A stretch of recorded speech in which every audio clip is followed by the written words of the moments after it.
আজকের ভিডিওটা কুলি মুভিটা নিয়ে।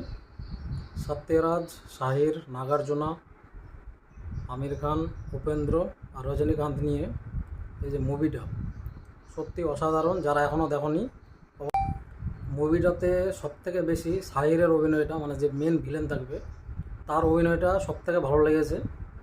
আর রজনীকান্তকে তো বলতেই হবে না, বিশেষ করে জেলার মুভিটা দেখার পরে সবাই এর ফ্যান হয়ে যাবে, এতটাই ভালো।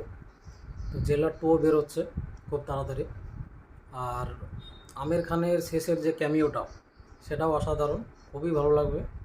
ওভারঅল বইটাতে এতগুলো টুইস্ট আছে যে মানে সিট থেকে উঠতে ইচ্ছা করবে না। কেউ যদি বাড়িতেও দেখো তাহলেও মনে হবে না যে আমি সিনেমাটা বাদ দিয়ে অন্য কোনো কাজ করি।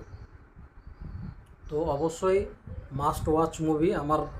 যদি রিকমেন্ডেশন কেউ নাও 10-এ 9 দেখতে পারো অবশ্যই।